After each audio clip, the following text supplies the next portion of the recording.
it's like this. It's almost like you're watering a plant, but the soil's porous, and eventually the water drains away. And actually, what you need is like compost. What you need is like something decent to kind of feed the flower that is your anxieties and your confidence. You more or less just said that men don't talk, and the fact that you guys have opened up to each other has normalised it, and you feel like that pathway's existed. I've got my one main one because I don't drink anymore, and this is one of the reasons why. Always a good introduction. I like that, Tom. Go ahead.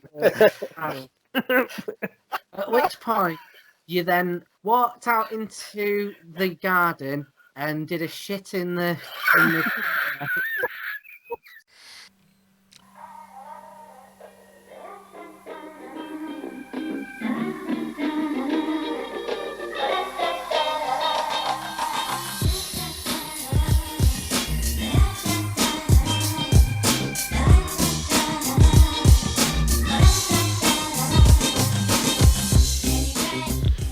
Okay, we're on.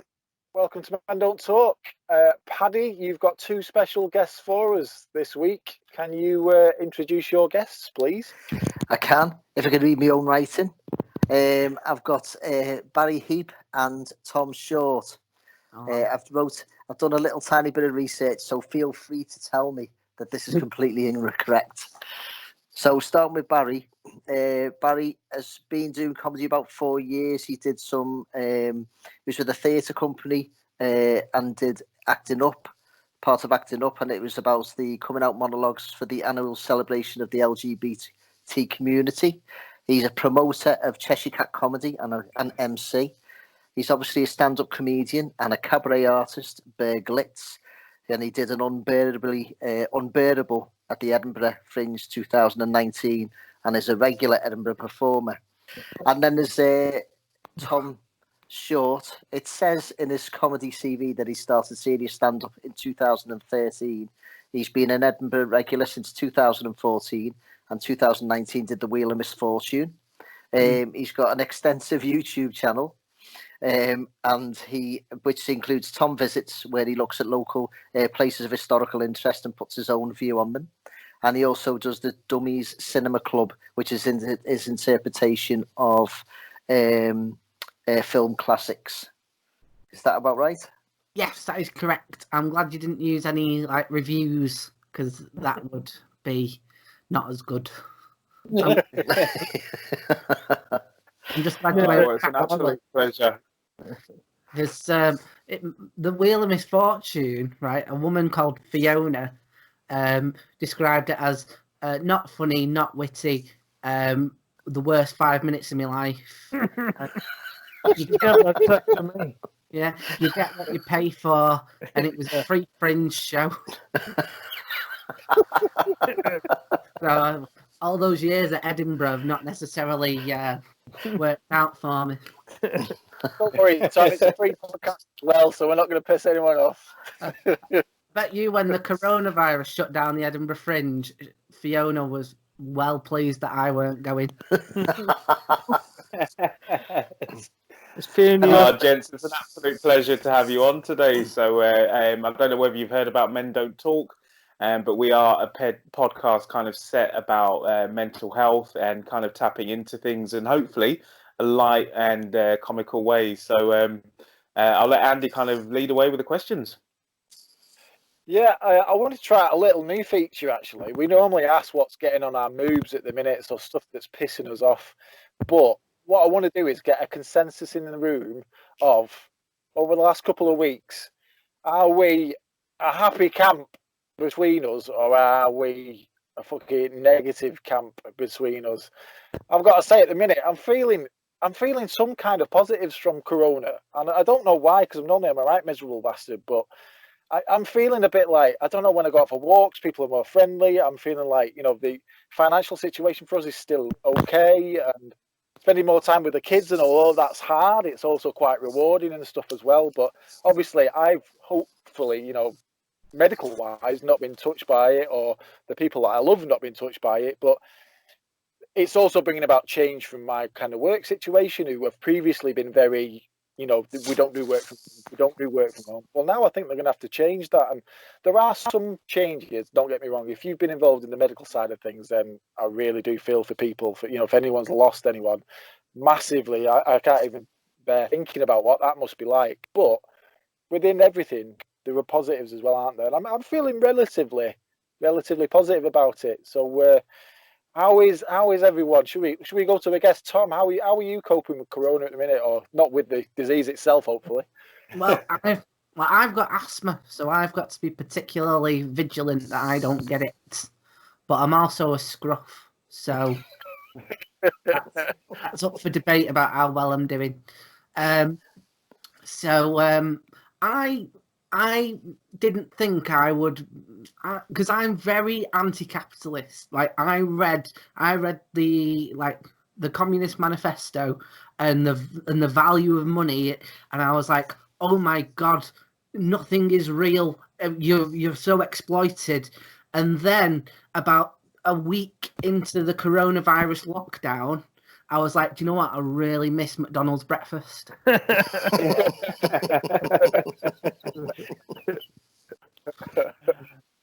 So I'm at a state of melancholy because I should be happy, but now I'm realizing how much capitalism actually keeps the voices at bay. I've got asthma as well. How are you actually coping with have you looked into that? I'm being lazy now and seeing if you've done the research, but I've got mildish asthma, I guess, but are we really that much at risk, do you think? I'm not sure on the asthma thing. I don't know. Yeah, Yeah, I think basically if you get it, from what I've read, I think it starts off in kind of the nasal area and then works its way down like the Crystal Maze. And so basically it starts off here, and then the more healthy you are, the more likely you are for it to not make its way down your lungs.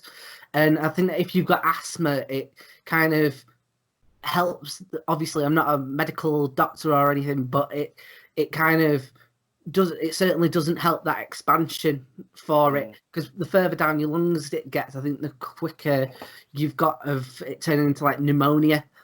And then that's when I think it becomes really serious. So how are you coping in terms of the actual mental side of it? Things then, there was a good funny answer, and I love a funny answer.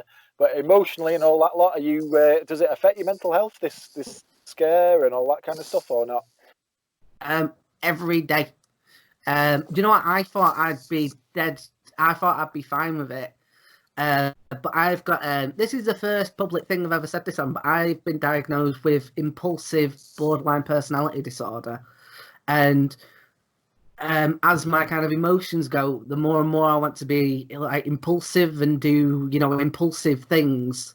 And I'm finding that with the lockdown, that's becoming more and more restrictive.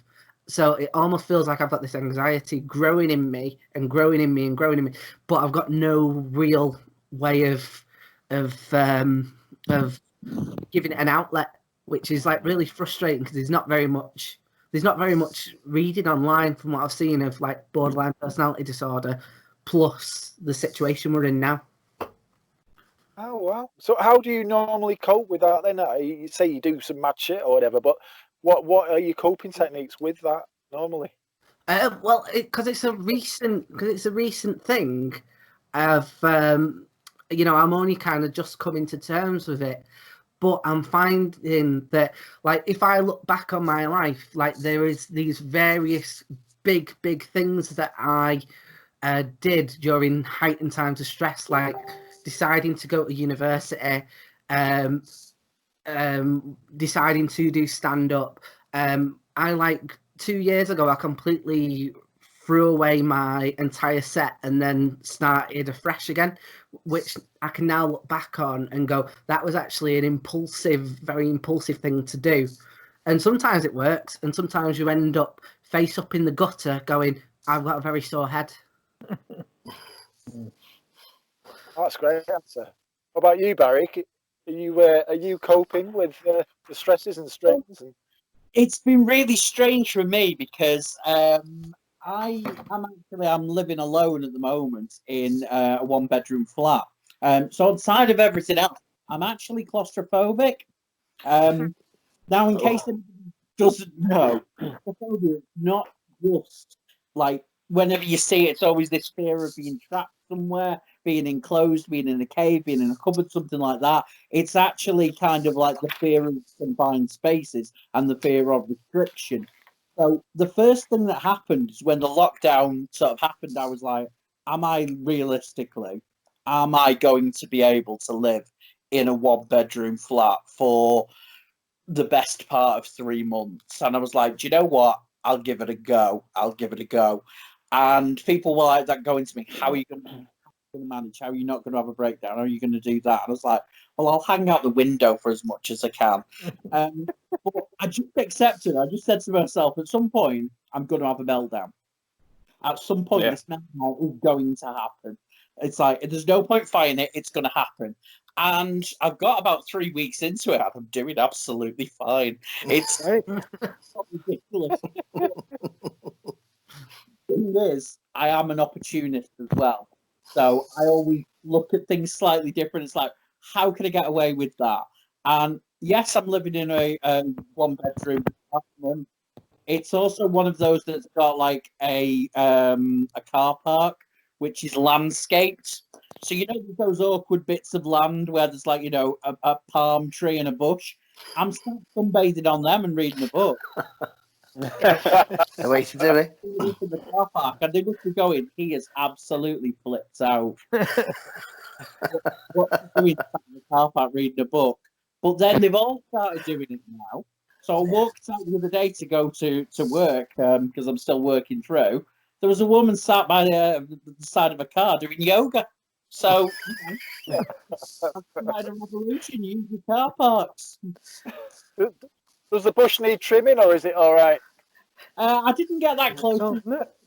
You know, from a socially regulated distance. Yeah, no, it's fine.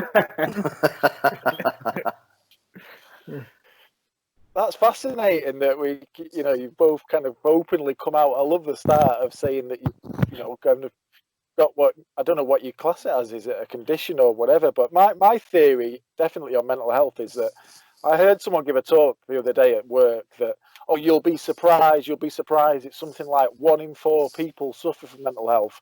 And I just said, I don't believe that. Honestly, I do not believe it. Everybody suffers from mental health. Everybody goes through life shit.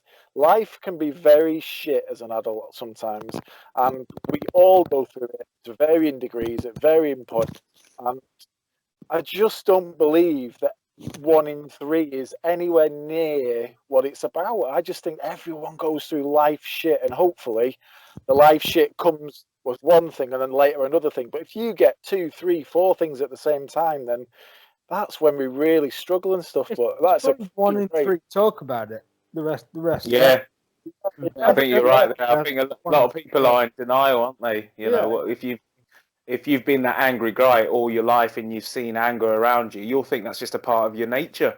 And you won't realise that you're angry for a reason. It could be PTSD from what you've seen from your parents, or, you know, alcoholism. Is that continuation? Is that something, a learned behaviour? So I think, yeah, you've hit the nail on the head. That I don't think it's recorded enough, but I don't think enough people declare it in the right way. We just kind of try and deal with it in our own strategies.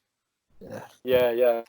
You were nodding there in regard to Barry's talking about living alone. So you live in a flat as well, don't you? So how at the minute, do you want to describe your situation? Yeah, well, it's only today I kind of noticed, really. When I went out for a walk, went shopping, I bumped into a couple of mates, not literally, don't worry, kept me 2 meter distance, but I had a chat with them, and it was really nice. And then I got home maybe an hour or so later. I kind of got it and I thought, shit, that's it now. That's my allotted time out for the day. I'm in for the rest of the day now. Shit. Yeah, it's pretty depressing, really, when you get back in. Yeah. Yeah. Admire you there, Ben, because I came to visit you and we did a podcast initially, like last year, and I think people that can live alone and be happy was something definitely that I admire, because I'm so fucking weak. I've mentioned before about my fear of being alone and stuff like that, that I have to have people around me to some degree. Now, I've got a lot stronger with stuff like that, and I'm aware of it and stuff, but how do you find kind of living alone? What's your strategies with living alone then, Ben? How do you... I don't think it's necessarily a bad thing. You might not think it's a negative thing at all, but you enjoy it. Yeah. Well, I mean, obviously, I did live with my girlfriend. She now lives back in Holland. So, so she's always on video phone, so can't get rid of her. So I've always got company. And she's always there, kind of, but I can have a wank when I want. It's that kind of situation. So can Andy, but he just has to go to his van to do it. The van jobs are started. Sat in the back of a van, by the way, guys. I've got a bit of like a camper van thing going on. So I've got kids, so this is the only piece that I get. So yeah, Barry, what about the living alone there? So you described how long have you lived on your own? How do you find it?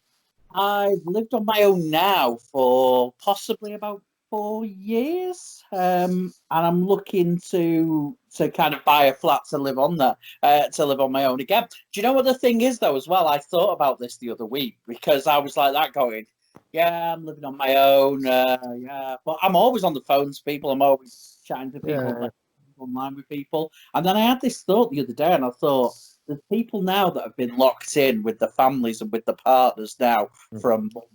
And they're probably like, Jesus Christ, I would love to be on my own. Yeah. Around you. And then I started thinking back and thinking, who have I lived with? My ex. Jesus Christ. Jesus Christ. Jesus Christ. Long time since you had a relationship, then. Over 2,000 years. They were lying to you. But yeah, I was like, my ex, my parents was like, I could live with none of these people during this. So actually, living on my own, perfect. Yeah. It works for me.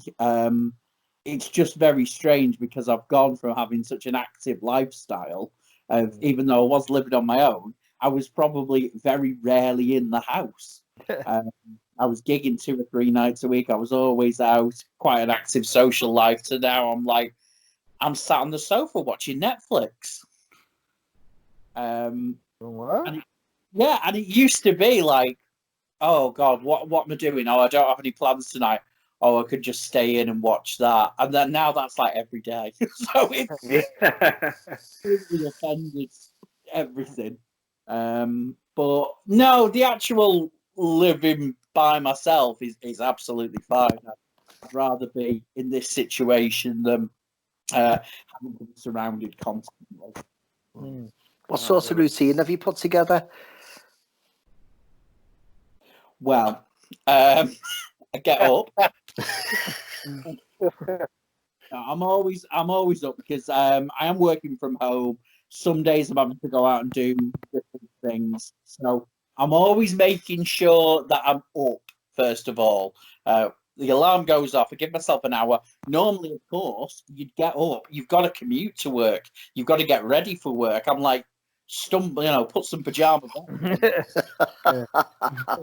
on. That's my commute now. Are you one of those people who wears like a shirt and a suit jacket and boxer shorts or something? Absolutely. The first week that I was on lockdown, I got up to date with my washing. I have never done so much washing. It was like with a sweatshop in my corridor. And then I was like, slow down. You've got another 3 months of this. And it's just been, but yeah, in terms of routine, it's that I've kept some things in though now. So like Friday night's like social night. In the fact that I don't do anything. Friday, I ring a takeaway. get a shower, and then I get dressed up on a Friday night and sit and eat my takeaway and watch something on TV. Nice. Saturday night, pub quizzes. There's loads of pub quizzes online, so I do those with people. My social life, in terms of actually not gigging and just actually meeting up with people and chatting to people, doing that, it's more active than it ever was before. And I'm like, it doesn't take a pandemic to kickstart your social life, but Absolutely. What about you, What Tom? about yourself, Tom? My routine. Okay, so I have a cat, and he'll wake you up at a time that is convenient for him. And so I normally, so that's around about 6 o'clock in the morning, and then I get up and pretend that I'm going to feed him, and when he walks into the kitchen, I actually put the washing basket in front of the door to stop him from following me. I go back to bed, and then get up at about 10, and then actually feed him, because I feel like if you play by his rules, he's then winning. He's the boss, and he's not the boss. Like, he's very much not the person in charge of me and him. I cannot allow a cat's breakfast to be more important than my breakfast. So we both start the day at 10 afterwards. The isolation was at the Short household.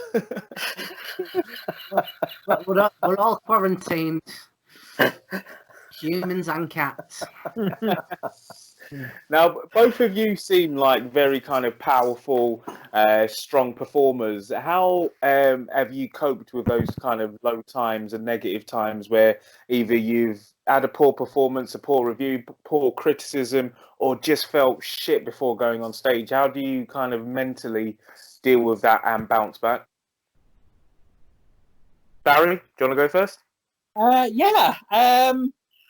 Do you know what? It's kind of one of those, I think, from very, very early on, and even going back to my cabaret days, somebody once said to me, it's like, if you have a shit night, if you have a shit performance, something doesn't quite go to plan, you're allowed to wallow in it till midnight, and then it's a new day. And I've always taken that forward.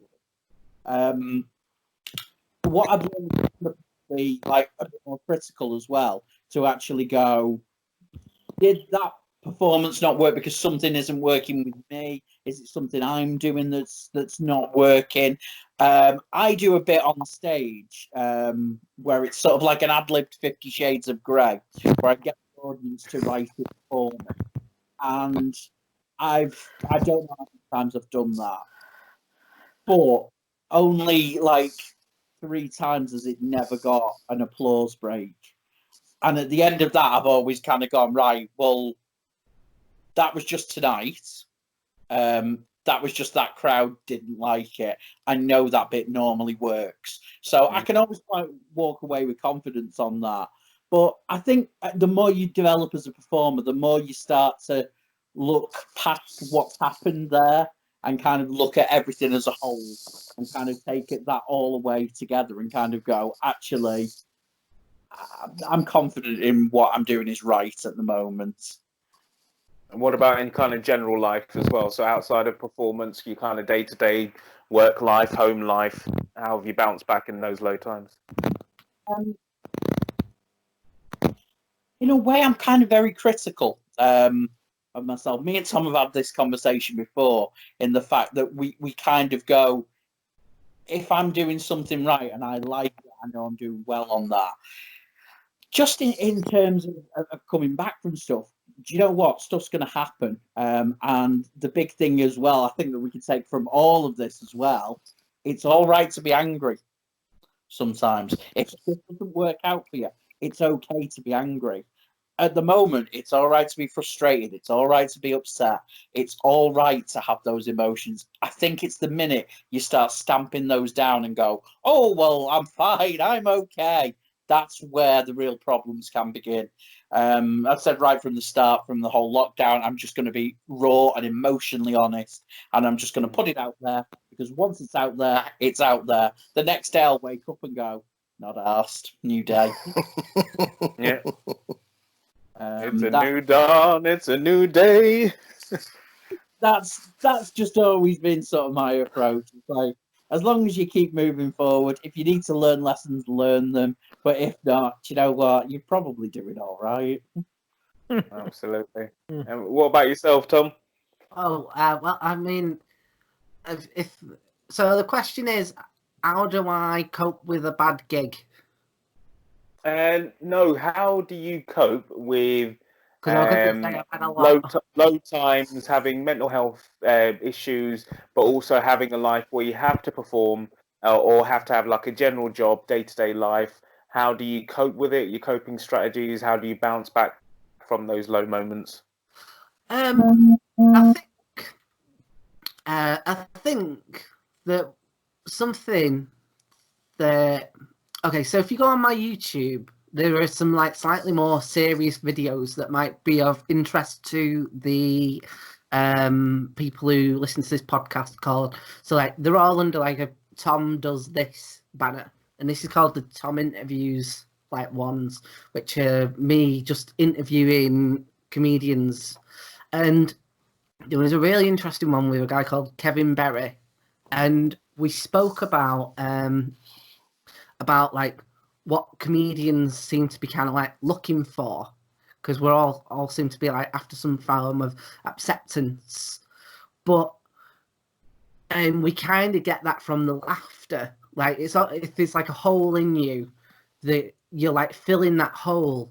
But he described Careful, Tom, careful. Filthy minded, anyone who went there. So it's like this. It's almost like you're watering a plant, but the soil's porous, and eventually the water drains away.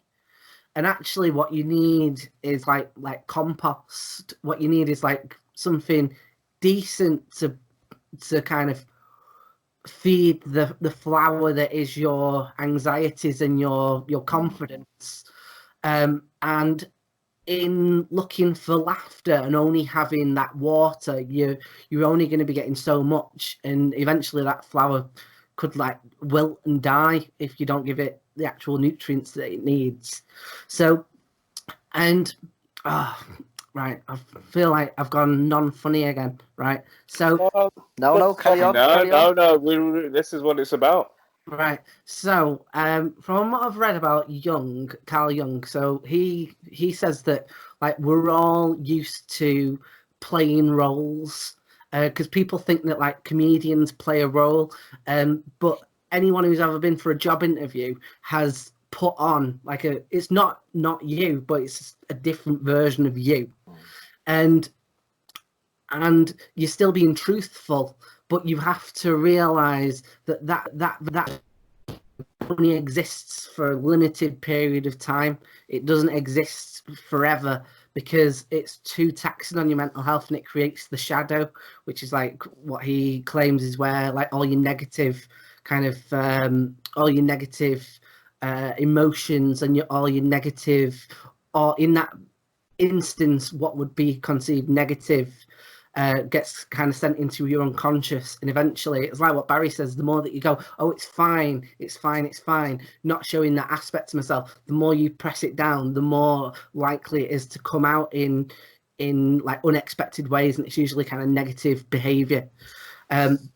So that's what I say, that like you have to be, put less pressure on yourself.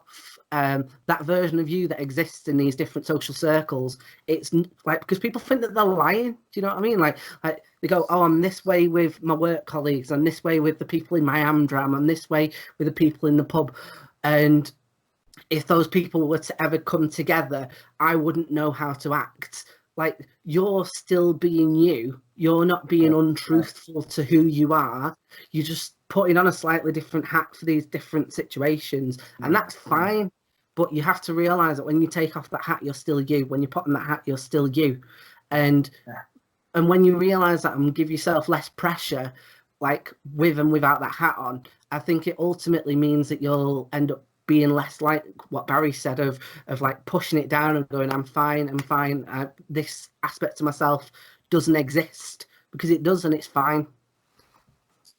I think the Brilliant. bit that hits home really hard with me there is the analogy about the plant, and I do like an analogy about the water. It needs more water. It needs more water. Now, whether that be laughter, or whether that be likes on Facebook, or whether that be girlfriends, or whether that be whatever it is, I think a lot of it. I've mentioned this way too many times before, that I've done some counselling relatively recently, and although I thought it was about this thing and this thing, you know, like my missing my kids and my role as the dad, she very quickly went into, so why do you need to be this massive dad? Why do you need to be, so why the comedy, why does that need to be a massive thing? And it very quickly went down to, I just thought I needed more water, different types of water or whatever. But for me, the bit that you were talking about there about the compost is what I've come to realise very, very recently, is that it's about self-esteem. I think that the compost is that self-esteem. Yeah, and that's really interesting. Yeah, again, in that interview that I had with Kevin, he said that for him, I think that depending on who you are, that compost will probably change slightly, but that compost is something that would give you self-esteem, that would give you self-worth. So like he says that it's probably someone who says that I love you, someone who, if you were feeling down, would just hug you, and that's not all they need to do, but that's the compost. Whereas, like what you say, the likes and the laughs, whilst they are fine, they are the water, and they're eventually going to seep away. It feels like it's going to be there forever, but eventually it trickles away, and in fact, you just need more compost. And whatever that is for you, that's going to ultimately make your flower kind of blossom that much more. Yeah, and I think only one layer on top of that, because we'll go into some weird analogy and go too far on it. But for me personally, my own personal side of it has been, yeah, you need something like a compost or whatever. So, you know, you may need a friend, or you may need to open up to get that. But actually, from my own personal kind of like little bit of a journey, and I hate people saying they're going on a journey or whatever, but actually my side of it has been just her holding up the mirror, counsellor-wise, and just kind of going, what do you actually think of yourself? So you spent this much time trying to grow, you've not even realised how much of a person you are, and how many of the things that you've done in your life that you are proud of, the things that you think about yourself that are positive, and all those kind of things, and shining a light on that and saying, why this obsession with growing, when look at how big you are, look at, you know, the things that you're proud of in your life. It's strange, isn't it? I think we seek things from different places, and sometimes I think, you know, a lot of famous people say, don't they, that it doesn't necessarily make you happy and all that kind of stuff. And it just struck me really hard there, and it was good. I like that, Tom. Yeah. Well, like I say, it's Kevin Barrie. He is very much the person who should be attributed with that. I'm merely paraphrasing him, but that, in my opinion, is one of the best interviews that I did. So, and I think that your listeners would definitely be interested in that discussion that we had. How follow you on YouTube again? Just give it a shout, just in case anyone's looking to hit. So it's Tom Short, so SHORT Productions, and I've got everything in playlists, and that's under the interviews playlist. Excellent. And what about yourself, Barry? How do we find you social media, internet-wise? Well, if you want to catch me on there, I'm the actual Barry, where I'm much more than cutting that I am, perhaps on Facebook, because, you know, I've got to keep the family happy. I actually do a semi-weekly podcast called Superhero Cinema Club, where I go through and rank and race superhero films. So not really mental health related, because that's sort of my job. So I wanted something a bit more whimsy and away from there, but you'll definitely get my I'll say this: some of them are shit that I've watched. I think there is something mental health there, isn't there, with superheroes? Like, what's the attraction to the superhero thing? Like, are the role models within the superheroes? Is it purely distractionary? Well, I mean, there's a lot of theory on this, and you can go into a lot of them early on are adolescent boys' escapist fantasies. So even where somebody's changed, like the Hulk and Iron Man to begin with, were actually body horror shocks to do with puberty. So there is a lot when you want to break it down, but I don't necessarily go into that level on there. I'm more just like something blew up. I liked it. Yeah, I'm right there with you. Yeah. One of the questions that we ask as kind of standard as well is that we've kind of talked about when life gets shit as well as the performing. But can I ask Tom? I'll start with you. Who do you speak to and confide in when life gets really shit? Who is that person or persons that you would turn to and confide in? I mean, it's almost, I'd say it's like 99% of the time my girlfriend, and because she's like the person who like knows me like inside out, and I find it really hard to, because the thing is I spent so many years just like telling myself I was okay and I was fine when in fact I actually wasn't. So I think my mind usually goes to, oh, cover it up and then have a sleep and then you'll feel better in the morning. And, invariably you never really do. And then she'll just, like, she'll notice and say, oh, what's the matter? And I don't know, like, I feel like I confide in her, like, so much that even my own anxieties will be like, do you know what, you confide in her too much, which I think is, ridiculous. But like I'd say she's like mum, like 99%, but my psychiatrist actually said to me to start opening up more, because what happened with me was when I was like 12, my house burnt down, and my mum and dad found that very hard to cope with, as you would. And I remember my mum crying because it happened like near her birthday as well. And according to my psychiatrist, basically what's happened is, off the back of that, because I was obviously hurting myself like mentally around this time as well. But because I'd seen my mum crying and I didn't want to burden her any further, I like kept a lot of it to myself. So now, like, I've almost got like a subconscious go-to of, if you tell people your problems, they'll be overwhelmed by it. Therefore, do not.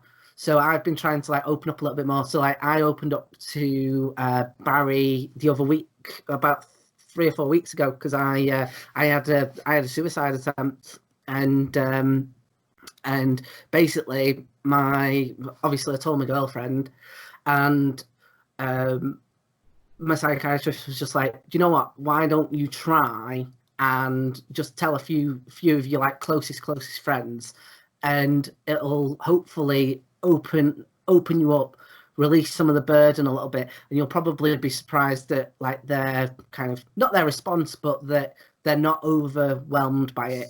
And like about 3 days later, me and you were like making pizza, weren't we, Barry? Yeah, we were. Yeah. So yeah. And we had a pizza party. It was epic. Yes, it was. It was very epic. So that for me is like 99% my fiance, but the other 1% is still my like close group of friends who I now try and not offload but share with more. Was it good advice? Yeah, go on, Paddy. Was it good advice from the psychiatrist to do that? Did you find it? Did it work for you? How have you found it? Yeah, do you know what? I think it's had two things, which is, one, I think these moments invariably bring you like a little bit closer, because people are people are like connecting with you on like quite a raw level. but also it's meant like, I mean, I don't feel like I can speak for Barry, and feel free to not, but I feel like me opening up to Barry about something as serious as that, I think it then puts it on Barry's radar to like be in touch with me a little bit more, and so I think it kind of opens up on both ends a little bit. Like I say, I don't feel like I can answer for Barry, but I feel like that's happened with my friends, where I feel like they're now looking out for me more for having opened up. Can I ask how I really just pause there for a minute, because I feel like we're on a little bit of ice in terms of talk about it in some degree, but I'm hopeful that this helps for you, for other people listening, and just the normalization of talking about things like this can help people.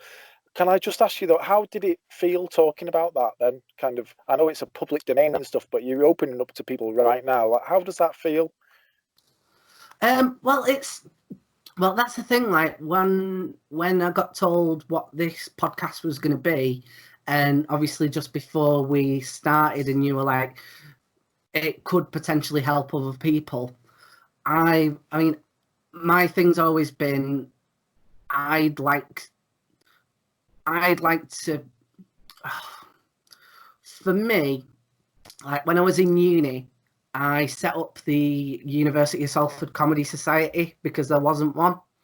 And I did that because if I had started as a new student, I'd have wanted there to be one for me to join, in the same way that I know that this is something that not many people talk about, and there's not like massive amounts of it online. So I personally would want to be contributing to someone else in my position to be able to like look something like this up and go, oh, there's someone else with what I've gone through.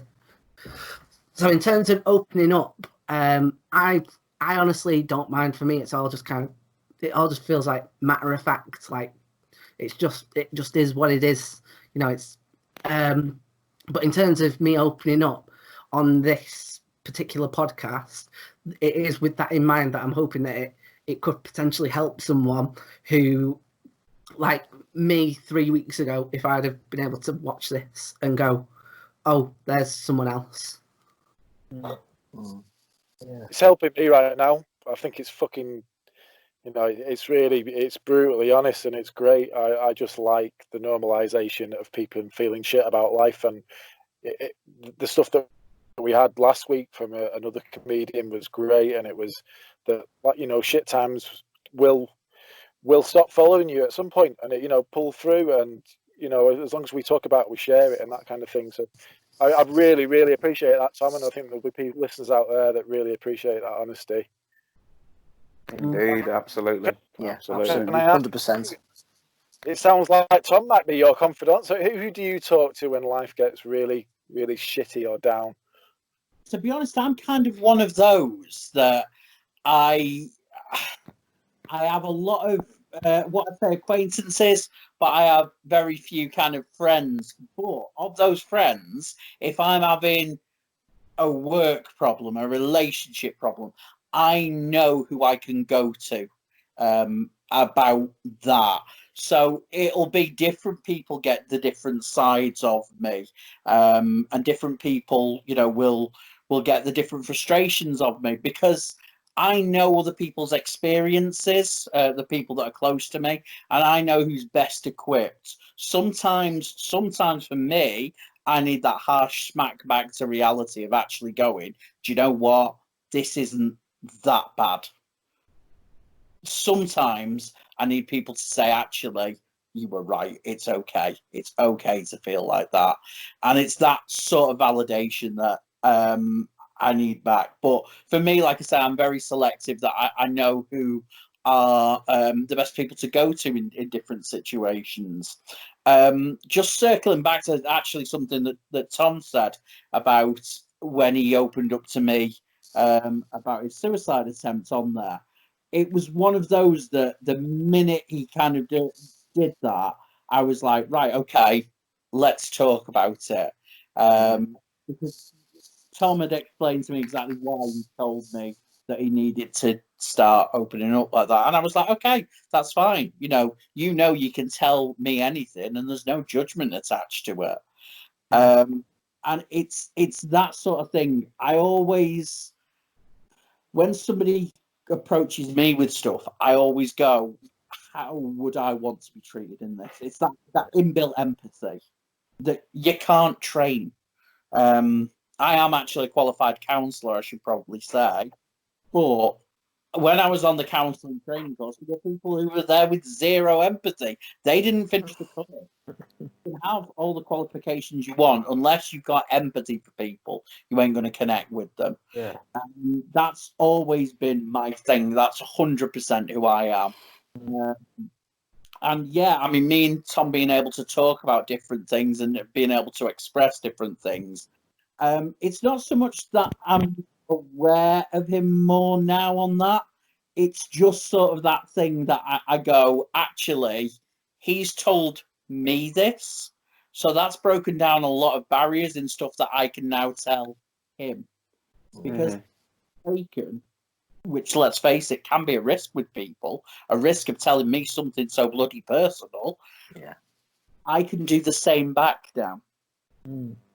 Boom, there you go. You see, because one of the things I mentioned there, and I'll stop, and Paddy and Dalu, and you can chuck some questions in a minute, I'm sure, because I'm dominating here at the minute. But the fact that you said that there, I just love it. They're like, you two guys are hitting the nail right on the head, as Dalu would say. That's Dalu's catchphrase there. But you more or less just said that men don't talk, and the fact that you guys have opened up to each other has normalized it, and you feel like, that pathway's existed. The reason we kind of ask those questions, just so you know, is that when I'm thick and I don't read, but I looked at the suicide stats and stuff before starting this, and some of the research that's been carried out. And we actually kind of, when you look at it, you find that men talk to women about issues, but they don't talk to men at all. It doesn't seem to happen. The stats all around the world say that. So the fact that you guys are doing it's great, and the fact that this podcast here, that's part of it. So the brutal honesty is fucking great, guys. I really, really appreciate it. Yeah, agreed. Yeah. Like you say, it's just that natural sort of, there's that natural thing between you as well that I think it really comes across and you can feel it. And I think the people that are listening to this will feel it. And it's just, it's a really, it's been really good to sort of see it. And thank you for actually showing it. That the conversation between the two of you, it's been really good, really good. I mean, I don't want anybody to get the wrong impression that all conversations between me and Tom are all sunshine and light. Sometimes we will call people fit to burn. Yeah. Yes, there's a lot of memes and gifs that get sent immediately after Facebook statuses. But that's the whole thing, though, isn't it? But that's the whole thing that we've been saying all along. Is the old idea is having them people that you can have the banter with, but you've also got that ability to open up when required, and that's the thing. And that's what makes it great, and that's what we're trying to aim for. This is life. This is people, and for men, this is the opportunity to have someone that you can have that level, that full total relationship. Can I ask a question to lighten up a bit? Sorry. No, have you got any good drunk stories? I always like to ask. I've got my one main one, because I don't drink anymore, and this is one of the reasons why. Always a good introduction. I like that, Tom. Go ahead. Right, so I went out. It was like a fancy dress party, and I went dressed as the Joker, the Heath Ledger Joker, to give you an idea of like how long ago this was. Right, right. So I went out as the Joker and drinking away, and then the next morning I wake up and I'm just in my underpants, and I picked up my Joker outfit and it was covered in cream, and I went, "Why is this covered in cream?" And they went, "Oh, do you not remember? Last night you stole the birthday cake and and came here with it. And you then proceeded to put the cake down and then go, I'm too fucking hot. And then you took all your clothes off and threw them on top of the birthday cake. At which point, you then walked out into the garden and did a shit in the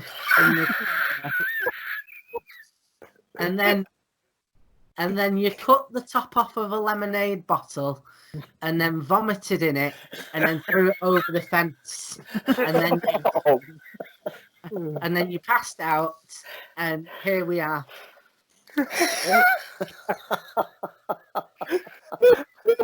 I thought it was going to stop when he said I took a cake. No. No, three. That was brilliant. What about yourself, Barry? There's absolutely nothing I can say that can tell that story. There have been some epic binges over the years, and there's been some really random stuff, but I ain't beating that. So to know when you're beaten, just concede defeat on that one, sir. Tom doesn't drink anymore, and I still do. So anytime I go out for a dark fruit, there's the potential that exactly that could happen. Yeah. The seed has been sown. Yeah. We'll have to call it the short night, and then we'll know. We'll know what you mean. Yeah. Yes, very good.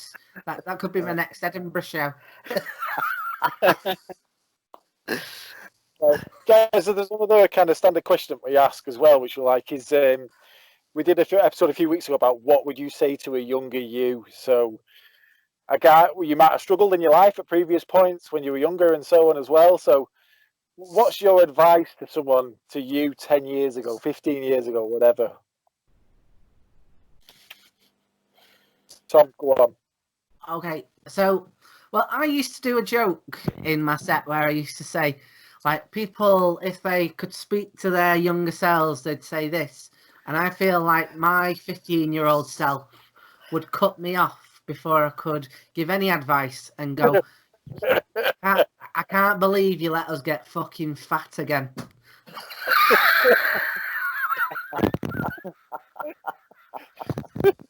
So my 15-year-old self, I don't know quite how much he would listen. But I think I'd just kind of tell him to just kind of, I don't know, chill out a little bit more, like you're 15 and quite frankly, like although you're stressed now and the things that you're having to put up with now are also not very nice, but one day you are going to realise how much you hate paying council tax. And yet, right, because I got so pissed off at paying council tax, right, that because Salford Council only do your bins once every 3 weeks, right, and that pisses me off. I don't know what else I'm really paying my council tax for, right? So I, just to spite Salford City Council, would take, instead of using my own bin, I would find public bins and put my rubbish in those public bins just to get my money's worth out of my council tax. And what I'd say to my 15-year-old self is, you haven't been reduced to that yet, so fucking count yourself lucky.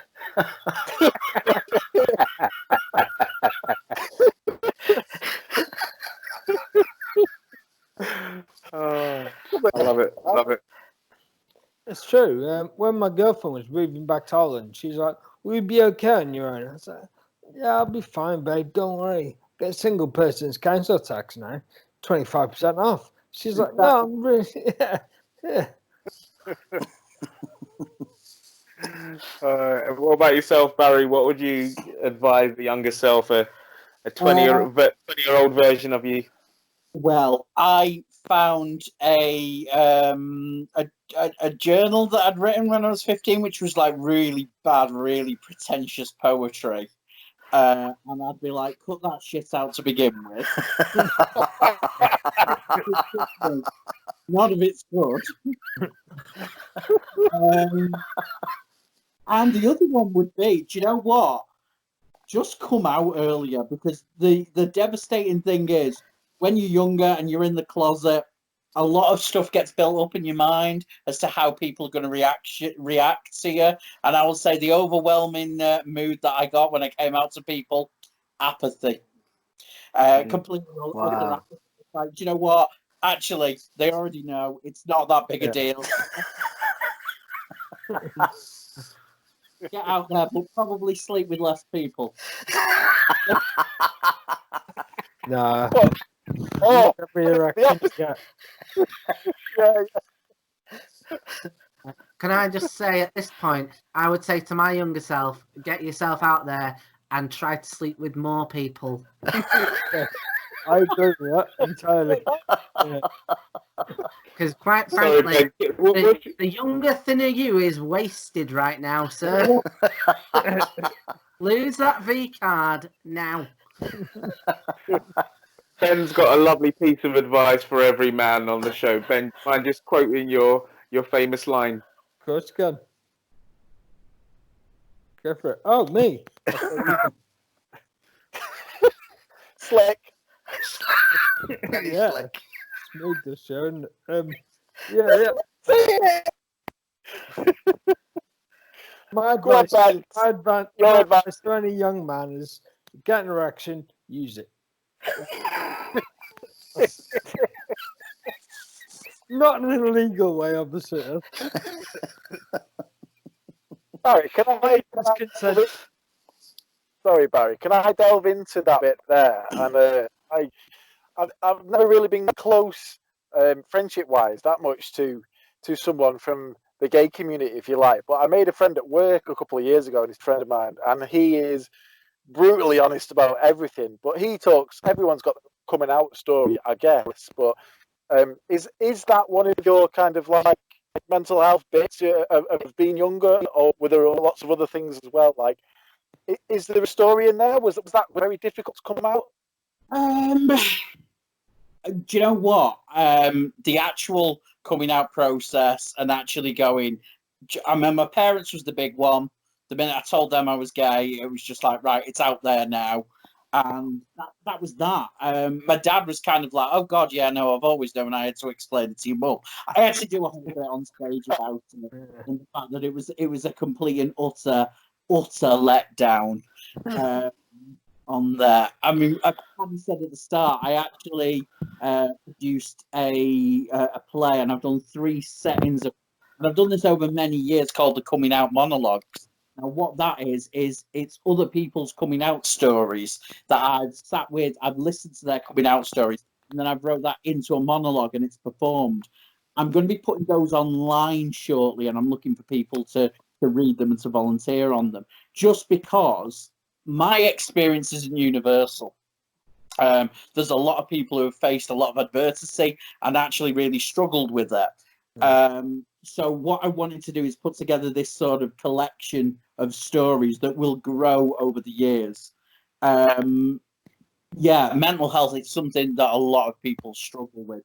Tom was actually saying before about repression and shadow and Jung's theories as well, and that's a big part of it as well. That people will repress these desires and push them down and not say anything. And then you look back, even when I was in school, there was a thing called Section 28 that was enforced that probably you might not be aware of. Now, Section 28 is the non-promotion of homosexuality within schools and within the education environment.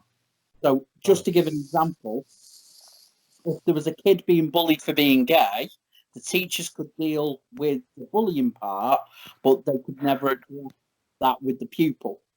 So they could never support and say, look, this is where you can get support from. And that only came out mid-90s. That was only revoked mid-90s. So, thank you, Thatcher. We're glad you did. I speak on behalf of the entire gay community when I say that. So, there's different things. So my generation of men, it's still not uncommon for them to be in closeted marriages. having not been able to come out because there wasn't that positivity, there wasn't that role models when they were younger. So what's your age group? Sorry, Barry. well, I'm 40. Just turned 40. Yeah. I think you're spot on there. Absolutely spot on. But I see stories now of kids coming out when they're like 10, 12, and I'm like, that's brilliant. That's absolutely brilliant. That they can live their authentic life at that age. I mean, I've got to say, when we're looking at the lockdown, though, how the gays are coping, it isn't the best, to be honest, because I'm seeing a lot of them starve for attention, if I'm honest. Everybody's either baking banana bread, having a new haircut, or learning something new. Quite why it's a thing for them to take a photograph of themselves in their underwear and then post it online, I do not understand. They play inside the banana. Yeah, this is it. It's like, oh, my new banana bread. Oh, well, you're asking. Nobody wants to do that.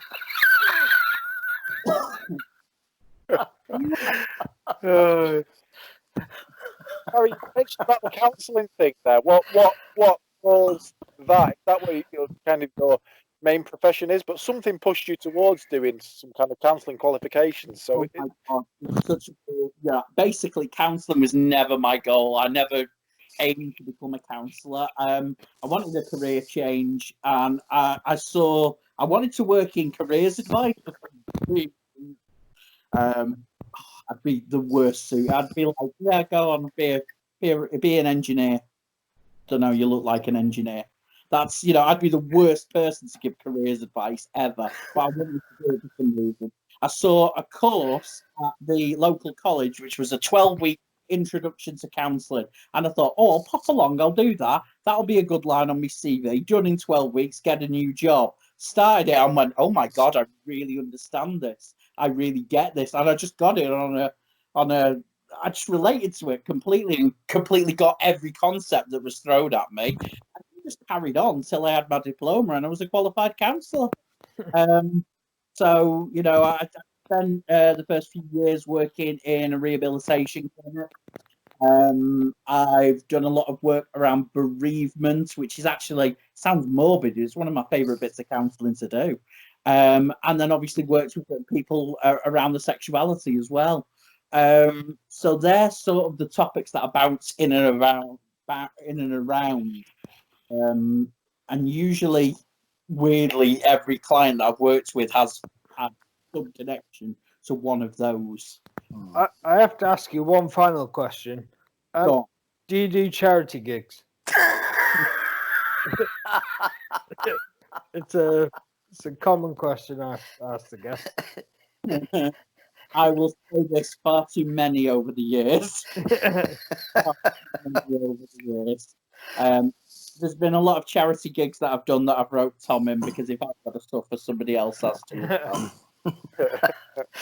This charity gig, Ben, you're asking, it's going to be the biggest bill of any charity gig of all time.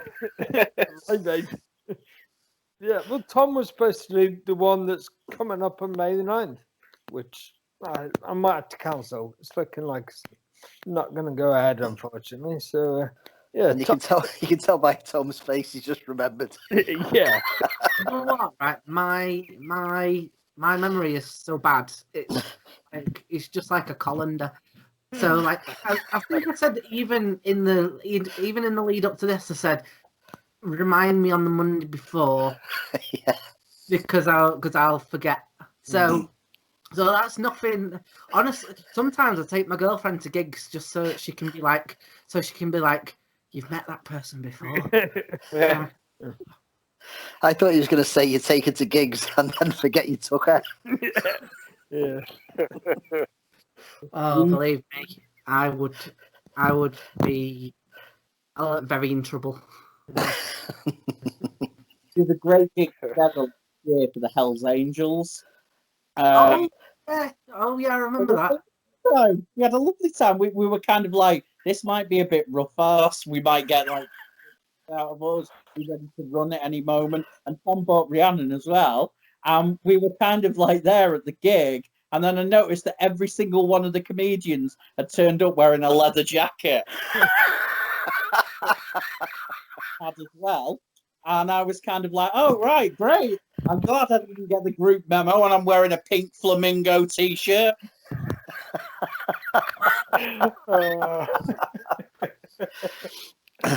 Can I just ask the two of you? What we do is we ask about favourite comedians, right? Your two favourite comedians. So, for example, I mean, we tried to marry them together. So, if you like, Steve Coogan and David Mitchell, it would be Steve Mitchell. So, who are your two favourite comedians? Starting with Barry. Okay, quite old school. I went with who influenced me the most.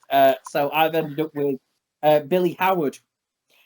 So this is Billy Connolly and Frankie Howard. Oh yeah. I've got to say Billy Howard. I was like, that sounds like a really mustached gay 80s porn star. So you know. Tom. So mine is Andy Carey, which is Andy Kaufman and Jim Carrey. Wow. And I feel like Andy Carey sounds like he's never gone past the open mic level.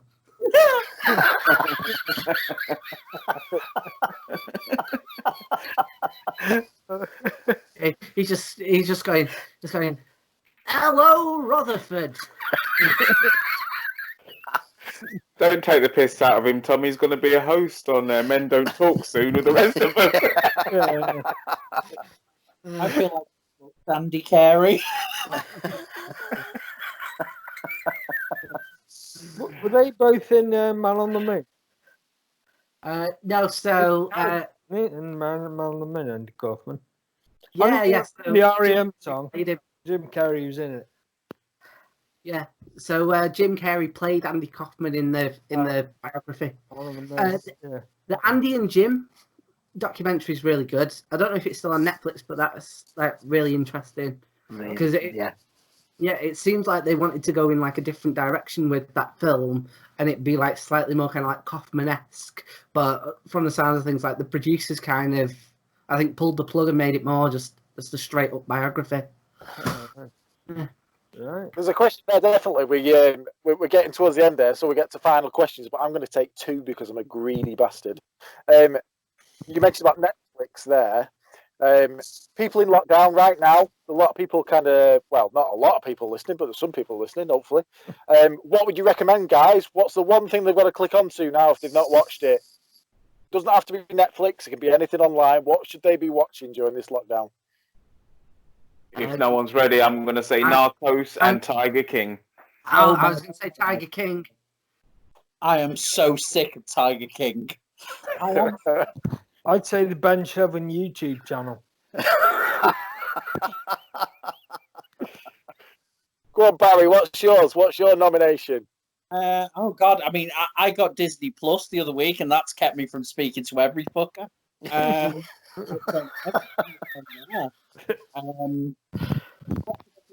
I'll tell you what I did just before lockdown. I went and redid Lost start to finish. And Lost's got a really bad reputation of being, it loses the plot. And actually, watching it in that format, of watching it as a box set and binging it back to back, it actually really stands up. So I'd say that. Everybody's going on about it. You can't escape memes. I'm so sick of it. I've not watched a single episode of it, and I think I'd put my foot on the screen if I started watching it now. So no. Yeah, same here. Can I just add in a quick get to my moves very quick? Ever since I've been sat down doing this, my Apple Watch has been telling me it's time to stand. Fuck off! I'm busy. Time to stand. We would love to have you guys on again if possible. That would be absolutely great. Yeah, absolutely brilliant. Really brilliant. Yeah. And with regards to my condition, I'd just like to say, being gay doesn't mean you're any different from being straight. It just means that you're a little bit more sassy and quite a lot more fabulous.